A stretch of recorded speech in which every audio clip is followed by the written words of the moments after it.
কেন এই মরুভূমিতে থাকা গোলাকার আকৃতির রহস্য উদ্ঘাটন হচ্ছে না?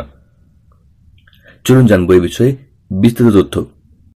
তার আগে রইল সেই ছোট্ট একটি রিকোয়েস্ট, চ্যানেলটি সাবস্ক্রাইব করে রাখার এবং নোটিফিকেশনের all notification bell icon on করে রাখার। ভালো লাগলে ভিডিও লাইক দেওয়ার এবং তথ্যটি অন্যদেরকে জানার জন্য অবশ্যই ভিডিওটি শেয়ার করার। শুষ্ক ঘাসে ঢাকা বিস্তীর্ণ প্রান্তরে গঠিত এই গোলাকার আকৃতি গত 50 বছর ধরে বিজ্ঞানীদের কাছে একটি রহস্য। এ বিষয়ে অনেক গবেষণা করা হয়েছে, তবে বিজ্ঞানীরা আজও এ বিষয়ে চূড়ান্ত সিদ্ধান্তে পৌঁছতে পারেননি।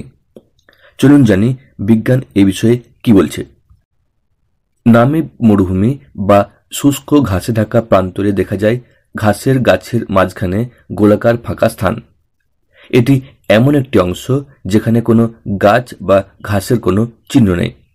দূর থেকে দেখলে এগুলো সুন্দর গোলাকার আকৃতি তৈরি করে। এগুলোকে বলা হয় ফেরি সার্কেল। কেন এমন হয় তা নিয়ে বিজ্ঞানীরা দীর্ঘদিন ধরে বিভ্রান্ত।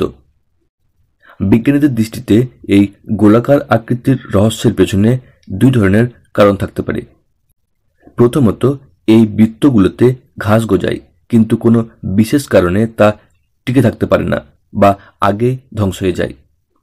দ্বিতীয়ত, এমন কিছু পরিস্থিতি সৃষ্টি হয় যার কারণে এই বৃত্তগুলোতে ঘাস গজাতে পারে না।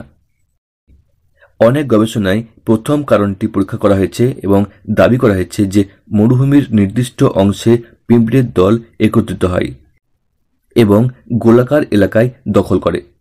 তারা সেই এলাকার ঘাস জমতে দেয় না, যার ফলে দূর থেকে সুন্দর আকৃতির এই ফাঁকা স্থানগুলো দেখা যায়। তবে উদ্ভিদ জীববিদ্যা, বিবর্তন ও পরিবেশ বিজ্ঞান থেকে পরিচালিত গবেষণাগুলো ভিন্ন মত দিয়েছে। তারা ধারণা করছে যে এমন কিছু ঘটে যার কারণে এখানে গাছ জন্মায় না। তাদের অনুসন্ধানে জানা গেছে এর কারণ পিঁপড়ে নয়, বরং মাটির গুণাগুণ। গোলাকার আকৃতির ভেতরের মাটির অবস্থা এবং বাইরের মাটির অবস্থা ভিন্ন। জার্মানির অস্টিনগেন বিশ্ববিদ্যালয় এবং ইসরায়েলের গুরিয়ন বিশ্ববিদ্যালয়ের পরিবেশ মডেলিং বিভাগের গবেষকরা নামিবের বিভিন্ন এলাকা থেকে 500টি ঘাস গাছ বিশ্লেষণ করেছেন। প্রতিটি গাছের শিকড়, পাতা ইত্যাদি পরীক্ষা করে তাদের পার্থক্য নথিভুক্ত করেছেন। 2023 এবং 2024 সালের বর্ষা মৌসুমে মাটির আর্দ্রতা গভীরভাবে পর্যবেক্ষণ করেছেন। কারণ কি পাওয়া গেল এর থেকে? বিজ্ঞানীরা আবিষ্কার করেছেন গোলাকার আকৃতির 4 থেকে 5 ইঞ্চি গভীর মাটি পুরোপুরি শুষ্ক থাকে।